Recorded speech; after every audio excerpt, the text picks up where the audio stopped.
Chip. What up? What's going on, everybody, man? How you guys doing? It's your boy, Mr. Sanchez, coming at you guys with another quick video. Just want to say what's up to everybody, man. How you guys doing? Merry Christmas, man, from my family to your family. Just Merry Christmas. You know, it's my favorite time of the year. Shout out to my alien shirt. Aliens aren't real and the earth is round. Just so you retards know what's up. But yeah, man, I know you guys saw I don't know if you guys saw, because you know people are getting older, people not on the internet, but there was this like a crazy satellite thing going on in California. Everybody thought it was an alien. People thought it was, you know, people thought they saw aliens and shit, but bro, that wasn't an alien, bro. It was freaking a satellite, NASA fucking test or whatever the fuck. But yeah, that's what it was, man. So I just want to, you know, quick check in, make a new video, making new content, you know, make some new content for the Facebook, for the YouTube, you know what I mean? Because I've been gone for a minute. I've just been really working, man, working my ass off, you know, 6 days a week, just nonstop grind, man, you know what I'm saying? Stacking my money up. And I don't know, I think I'm kind of like a workaholic, you know what I mean? Like, I don't have to work 6 days a week. I don't have to put in all that time, you know what I'm saying? Especially, I'm working for somebody else, you know? I'm not really putting the time in on here like I should be, you know, building a brand and, you know, trying to elevate myself. Because at the end of the day, this doesn't pay the bills, you know what I mean? Like, this thing right here ain't really growing. It's not, you know, people aren't really sharing it. So, you know, it's just something I do for fun, you know what I mean? Like, all my time. So that's what it is, man. That's why I work so hard, because I'd rather have no time and have money than have all the time and no money. You know what I mean? Because that is just, it's just a stressful life. So living the way I've been living, I've been financially stable, and, you know, that's what's important to me. You know what I mean? Be able to pay my bills, pay my rent, you know, keep fly shit on my body, on my feet, on my back, you know what I'm saying? So, you know, that's why I grind the way I do. You know, I've been broke before, and it's just a bad feeling, you know what I mean? So we ain't going back to that. We ain't going to do that no more. We just going to work, you know, and I'm going to do this as long as I feel like doing it. You know what I'm saying? People say, oh, bro, why do you do that? Like, you know, social media, why do you put yourself out on social media? Like, you know, the comments people say, and it's just like, dude, whatever, man. You know what I mean? Those comments that people leave, those are just cowards, you know. I guarantee you nobody would say anything crazy to me, because it just doesn't happen. You know what I'm saying? I'm out here 6 nights a week. I'm out on the beach. At nighttime I'm in Miami, you know what I'm saying? I'm everywhere, and I get nothing but respect and love in person. So, you know, I could really care about some dude with cheese doodle fingers masturbating in his bathroom want to tell me about what I'm doing, you know what I mean? But, you know, 2017 was lit. I mean, for me, it was really good. I learned a lot about myself. I learned a lot about my environment, you know, just trying to be self-conscious of what's going on around me, you know what I'm saying? Because, you know, shit is crazy. Besides the fact that I might be a little crazy, my environment is crazy. So, you know, I need to dominate my environment. Don't let my environment dominate me. You feel me? So that's really what 2017 was about. You know, some self-awareness, learning, and, you know, keeping it pushing. You feel me? What else we got? Oh, yeah. Bitcoin, fam. Took an L on Bitcoin. I took an L on Bitcoin because I'm just retarded. You know what I mean? I don't know what else to say. I mean, I got into it because, you know, it was just hype around them. People were like, yo, you should put your money in it. You know, I saw other people make a decent amount of money in a pretty short time. And I said, dude, I might as well just jump into it. You know, when you invest money, you know, you shouldn't invest money that you can't stand to lose. You know what I mean? So I invested a little money, and I lost half of that money in about about 48 hours after I invested it. So, whatever, man. That's just the way it is. That's gambling, right? When you're dealing with cryptocurrencies, and that's not a real company. It's not a real stock. So, I mean, you're buying something that's not tangible. It's not backed by gold. It's just you put your money into it, and hopefully it went up, and it didn't go up. So whatever. I'm not mad, but if you're watching this, stay the fuck away from all that bullshit. Because I'll break it down to you on what it really was, right? So Bitcoin is a way that shady people can move money from country to country and it won't get traced, right? So let's say you're making money in a way that you shouldn't be making money. Let's say you're doing that in the United States, right? You're making money in a fucked up way. Well, when you get busted, they can freeze your money, right? The federal government can come in, say, okay, well, you have, all these houses, all these cars, all this shit, boom, they can freeze it. Now, if you have all your money in cryptocurrency, they can't freeze that. So that's what it goes for. Now, I heard back in the days, I heard about Bitcoin, scammers in the street were using it to buy fake credit cards, and I need Bitcoin for this, I need Bitcoin for that, just to do shady stuff, and that's what it was. So smart people, right? People that are smarter than you and me, they saw this opportunity to make some money. So they bought up the Bitcoin super, super cheap, right? And then they spent their own money promoting Bitcoin, right? They reached out to your fellow YouTubers. They put it in the media. They put it everywhere and created a frenzy, right? So after they controlled all the Bitcoin, when it was very low, they bought it all up. Then they spent their own money marketing it. Now they come after whose money? Me and yours money. You know what I mean? So we put it in, we soar Bitcoin to an all-time high, and then what happens? Boom, they cash out, Bitcoin plummets, and me and you lost our money. So, I mean, there's still ways to make money in cryptocurrency, but it's not for people that don't really know about it. You know what I mean? That's for people who are in their house and that's all they do. And they're not making money on Bitcoin. They're making money on, it's like penny stocks. They make money on coins that you never heard of. Bitcoin's the one that everybody knows, but then there's tiers and there's things you never heard of. And if those coins cost 1 cent and then they cost $3, now they made money, and boom, they make money, and they can tell you, I make a bunch of money on cryptocurrency.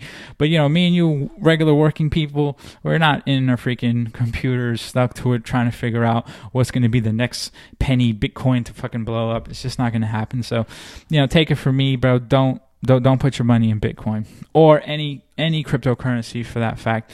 The jig is up. People have already made their money, and everybody else is losing money.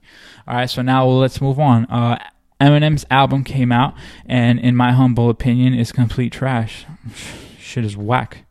You know what I'm saying? So, honestly, when I first heard Eminem, when he first dropped I think it was the Marshall Mathers album, or the one where he's got his first album, I first heard it and I was like, I don't get it. What's all the hype? Like, this is whack.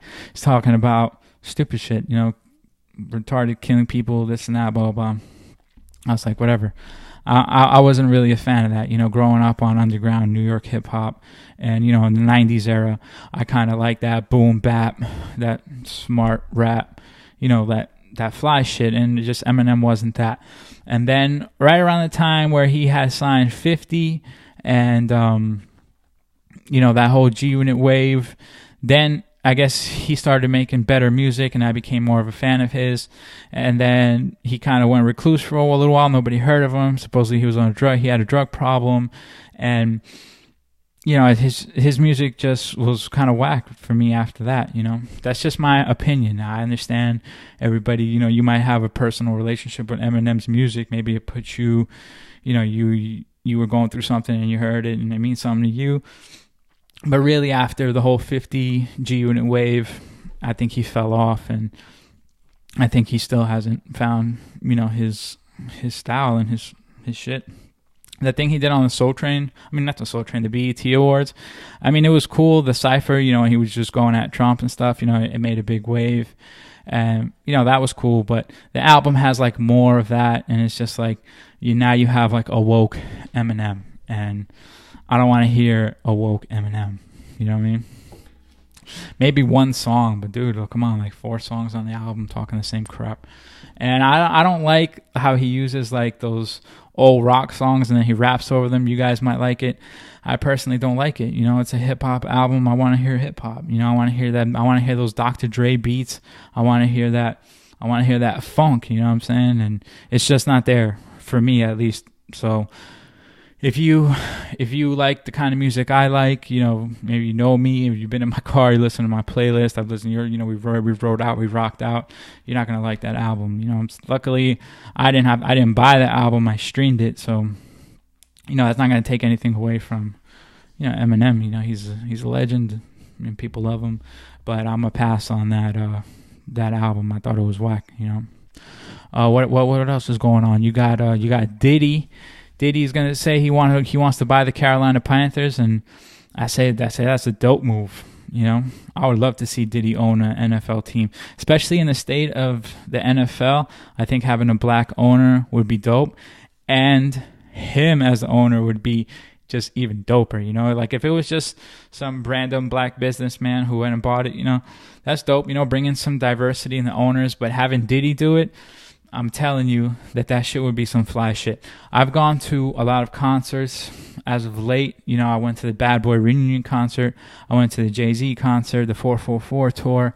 And I could say, like, yo, Diddy's show for that anniversary tour that he did was just the most amazing show I've ever seen. Like, you know, they're just from the way that it was put together, the acts, how they came on, the pyro, you know, their performances. It's like Diddy knows how to put on a show, right? He knows how to put on a show. He knows how to show people a good time. And I just think it would be dope if he was an NFL owner. You know, they try to play him on the news. You know, I saw a reporter on the news and another black analyst was basically saying that he doesn't know what he's doing, that he looks like he's smoking weed, he looks drunk. What does he know about owning a football team? Just like, damn, bro, how you gonna just drag the man like that, like in the media like that? I mean, that's what the media is, I guess, just to drag people down and talk shit about them. But I think Diddy would be a great owner, and I think if he was to be an owner, you know, I just think it would be dope for the sport. Plus, you know, he'd probably get a lot of support from the players, and they would be a good team. And I would definitely go to a game. Absolutely. What else happened? Combat Jack, he recently passed away, man, and you know, it hit a lot of people hard. If you guys don't know who Combat Jack was, Combat Jack started off as a lawyer in the hip hop industry. You know, in the 90s and the 2000s, you know, he represented like Jay-Z, Rockefeller, Nori, just a bunch of other people. And after that, he said, you know, he lost the passion for being an entertainment lawyer, and he wanted to get more into the hip-hop culture and do what he wanted to do. He felt like it was work. So he went over to The Source. He started working for The Source magazine. From there, he transitioned over to starting a podcast, you know, his own show, which was called The Combat Jack Show. And, you know, The Combat Jack Show, I found it on iTunes because I was listening to podcasts, but I wasn't really finding a hip-hop podcast that, you know, that I liked. So, you know, I just searched hip hop podcast, and Combat Jack Show came out, and, you know, I would be at work, you know, streaming it in my ear, and, you know, it was just such a dope show. And when you listen to shows like that daily, you kind of build like a relationship with the host, because, you know, you're hearing his thoughts, his opinions, how his mind works, his stories of his life. And, you know, he was really an inspiration for a lot of people that started their own podcasts, and, you know, an inspiration for me. I don't have my own podcast or anything like that, but, you know, if it wasn't for me listening to hours and hours and hours of the Combat Jack Show, I probably wouldn't be here, you know, recording myself, talking into this microphone, talking my shit. You know, that was inspired by the Combat Jack Show. You know, his real name was Reggie Osei. Rest in peace to him, man. And what happened was he was diagnosed with colon cancer, and I would say about 2 months ago on the show, you know, he came out and said that, you know, he had a bad pain in his stomach, and he went to the doctor, and they told him that he had colon cancer. It just hit him like a ton of bricks. And he got operation. They took off a large portion of his intestines and stuff like that. He couldn't talk on the show really anymore. And within two months, I mean, don't take what I say literally. In my life, it took 2 months. It could have been more, but it felt like just in the blink of an eye, is like, he was told he had cancer. Boom, he's gone, man. And it's unfortunate, it hit a lot of people in the hip hop community and in the podcast world kind of hard. But, that's cancer. Cancer's terrible, and it could just snatch you off this earth like that. One day you're good, next day you got cancer, a month, 2 months down, you're gone. So, I mean, just appreciate what you got, appreciate the days you got with your loved ones, and just know, tomorrow's not promised. You feel me? I mean, you could be here today, you could be gone tomorrow. So just, every day's a blessing. Make the best out of it. We all go through our trials and tribulations, and we all have to deal with, voices that go on in here and how we perceive the world around us. And, just it's Christmas, and just try to focus on the dope aspects of life. You know what I mean? So that's about it, man. What else we got? We got Joe Budden left Everyday Struggle. And, I thought it was a dope move. You know what I mean? Joe Budden was the creator of Everyday Struggle. He stepped to Complex, because he had his podcast and it was doing numbers. So he stepped to Complex and he said he wanted to make a show. Right? So they listened to him. He brought in DJ Academics. He brought in a desk guy, I believe her name is, and they did the show. And in 8 months, it became the top hip hop show on TV. And then when when they first started, they were paying him peanuts, but he did it anyway for, not every opportunity is attached to a paycheck. That, a lot of people get that misconstrued. They get that fucked up.